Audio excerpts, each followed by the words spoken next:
ಬಂಗ್ಲೆಗುಡ್ಡ ಕಾಡಿನಲ್ಲಿ 3 ಅಸ್ಥಿ ಪಂಜರ ಪತ್ತೆ. ಓಕೆ, 3 ತಲೆ ಬುರುಡೆಗಳಲ್ಲಿ ಒಂದು ಪುರುಷನದ್ದು ಅಂತ ಗೊತ್ತಾಗಿದೆ. 3 ಬುರುಡೆಗಳನ್ನು FSLಗೆ ಕಳಿಸೋದಕ್ಕೆ ತಯಾರಿ ಮಾಡ್ಕೊಂಡಿದ್ದಾರಂತೆ. ಧರ್ಮಸ್ಥಳ ತಲೆ ಬುರುಡೆ ಪ್ರಕರಣಕ್ಕೆ ಮತ್ತೊಂದು ಟ್ವಿಸ್ಟ್. ಈಗ ತಾನೇ ನಾವು ಅದನ್ನೇ ಮಾತಾಡ್ತಿದ್ವಿ, ಅದನ್ನು ತೆಗೆದ್ರಾ ಇಲ್ವಾ ಅಂದರೆ ಈಗ 3 ಅಸ್ಥಿ ಪಂಜರ ಪತ್ತೆಯಾಗಿದೆ ಅಂತ ಗೊತ್ತಾಗ್ತಾ ಇದೆ. ಮೋಸ್ಟ್ಲಿ ಈ ವಿಠ್ಠಲಗೌಡನ ಕರ್ಕೊಂಡು ಹೋದಂತಹ ಸಂದರ್ಭದಲ್ಲೇ ಸಿಕ್ಕಿರುವಂತಹ ಬುರುಡೆ ಇದು. ಅದನ್ನೇ ಆತ ಹೇಳ್ತಾ ಇದ್ದಿದ್ದು ಅನಿಸುತ್ತೆ. ಬಟ್ ಆತ ಹೇಳೋ ಪ್ರಕಾರ ರಾಶಿ ರಾಶಿ ಅಲ್ಲ, 3 ತಲೆ ಬುರುಡೆ ಸಿಕ್ಕಿದೆ.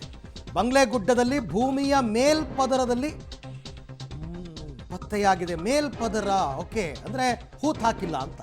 ಮೇಲ್ಗಡೆ ಯಾರೋ ಆತ್ಮಹತ್ಯೆ ಮಾಡ್ಕೊಂಡಿದ್ದಾರಾ ಅಥವಾ ವಾಮಾಚಾರಕ್ಕೆ ಏನಾದರೂ ಯೂಸ್ ಮಾಡಿದಾರ ಬುರುಡೆ? May be ಸಾಧ್ಯತೆಗಳಿದೆ. 3 ತಲೆ ಬುರುಡೆಗಳಲ್ಲಿ ಒಂದು ಪುರುಷನದ್ದು ಅಂದರೆ ಇನ್ನೆರಡು ಸ್ತ್ರೀಯರದ್ದು ಅಂತ ಆಗುತ್ತೆ. ಓಕೆ, 2 ಮಹಿಳೆಯರದ್ದು, ಒಬ್ಬ ಪುರುಷನದ್ದು ಅಂತ.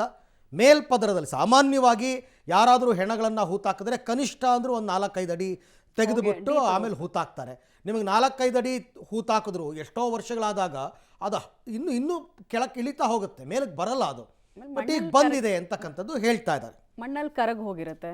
ಈ ಬಗ್ಗೆ ಮತ್ತಷ್ಟು ಮಾಹಿತಿ ನನ್ನ ಕೊಲೀಗ ಮುರಳೀಧರ್ ಅವರಿಂದ ಪಡೆಯೋಣ. ಮುರಳಿ, ಈಗ ಬಂಗ್ಲೆಗುಡ್ಡದಲ್ಲಿ ಸಿಕ್ಕಿರುವ 3 ತಲೆ ಬುರುಡೆಗಳು ಅಥವಾ ಅಸ್ಥಿ ಪಂಜರಗಳು ಡೀಟೇಲ್ಸ್ ಏನಿದೆ ಈ ವಿಚಾರಕ್ಕೆ ಸಂಬಂಧಪಟ್ಟಂಗೆ? ಅರವಿಂದ್, ಏನಾದ್ರು ಪ್ರಮುಖವಾಗಿ ಬಂಗ್ಲೆಗುಡ್ಡದಲ್ಲಿ ಕರೆದುಕೊಂಡು ಹೋಗಿ ಜಯಂತ್ ಇರ್ಬೋದು, ವಿಠಲ್ ಗೌಡ ಇರ್ಬೋದು, ಎಲ್ಲರನ್ನು ಕೂಡ ಮಾಜರನ್ನ ಮಾಡ್ತಾ ಇದ್ರು. ಮಾಜರನ್ನ ಮಾಡುವಂತ ಸಂದರ್ಭದಲ್ಲಿ ಬಂಗ್ಲೆಗುಡ್ಡದ ಕಾಡು ಪ್ರದೇಶ ಏನಾಯ್ತು, ಅರಣ್ಯ ಪ್ರದೇಶ, ಆ ಪ್ರದೇಶದಲ್ಲಿ 3 ತಲೆಬುರುಡೆಗಳು ಮತ್ತು ಅಸ್ಥಿಪಂಜರದ ಕೆಲವು ಕುರುಹುಗಳು ಈಗ ಪತ್ತೆ ಆಗಿರುವಂತದ್ದು.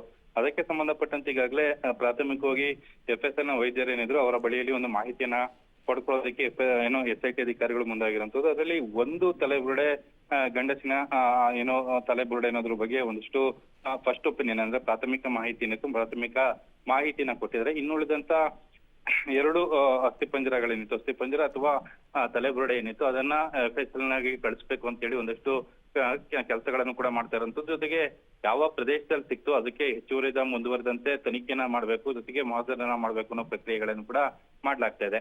ಅಂದ್ರೆ ಈಗ ಏನಾದ್ರು 3 ತಲೆಬುರುಡೆಗಳೇನಿದೆ, 3 ತಲೆಬುರುಡೆಗಳಲ್ಲಿ 2 ತಲೆಬುರುಡೆಗಳು ಮಹಿಳೆಗೆ ಸೇರಿದ್ದು ಅಂತ ಏನಾದ್ರು ಅನ್ಕೊಂಡ್ರೆ ಅದರ ತನಿಖೆನ ಹೆಚ್ಚುವರಿಯಾಗಿ ಮಾಡ್ಬೇಕಾಗಿರುವಂತದ್ದು. ಅದಕ್ಕೆ DNA ಸ್ಯಾಂಪಲ್ಸ್ ಅನ್ನ ಕಲೆಕ್ಟ್ ಅನ್ನ ಮಾಡ್ಬೇಕಿರುವಂತದ್ದು. ಜೊತೆಗೆ ಅದಕ್ಕೆ DNA ಮ್ಯಾಚಿಂಗ್ ಅಂತ ಹೇಳ್ತೀವಿ, ಅದನ್ನೆಲ್ಲ ಕೂಡ ಮಾಡೋದಕ್ಕೆ ಒಂದಷ್ಟು ಕೆಲಸಗಳನ್ನ ಈಗ SIT ಅಧಿಕಾರಿಗಳು ಮಾಡ್ಲಿಕ್ಕೆ ಮುಂದಾಗ್ತಾರೆ. ಪ್ರಾಥಮಿಕ ಮಾಹಿತಿ ಪ್ರಕಾರ ಕೇವಲ 3 ತಲೆಬುರುಡೆಗಳು ಸಿಕ್ಕಿದಾವೆ. ಆ 3 ತಲೆಬುರುಡೆಗಳು ಯಾರ್ದು ಏನು ಅನ್ನೋದ್ರ ಬಗ್ಗೆ ಫೈಂಡ್ ಔಟ್ ಅನ್ನ ಮಾಡ್ಲಿಕ್ಕೆ ಈಗ SIT ಅಧಿಕಾರಿಗಳು ತಮ್ಮ ಕಾರ್ಯಾಚರಣೆಯನ್ನ ಮುಂದುವರ್ತಿರುವಂತದ್ದು. Aravind, right Murali, thank you. ತಮ್ಮ ಎಲ್ಲ ಮಾಹಿತಿಗೆ ಧನ್ಯವಾದ. ಸೊ ಕೆಲವೊಂದು ಪ್ರಶ್ನೆ ಇಲ್ಲೂ ಮೂಡ್ತಾ ಇದೆ.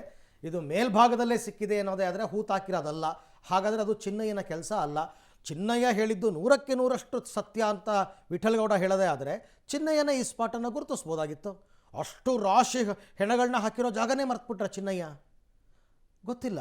ಬಟ್ ಅದಕ್ಕೆ ಅಥವಾ ಚಿನ್ನಯ್ಯನಿಗೂ ಇದಕ್ಕೂ ಸಂಬಂಧ ಇಲ್ಲದೆ ಇರ್ಬೋದು, ಆತ ಹೂತಾಕಿಲ್ಲದೆ ಇರ್ಬೋದು, ಹಾಗಾಗಿ ಆತನಿಗೆ ಗೊತ್ತಿಲ್ಲದೆ ಇರ್ಬೋದು.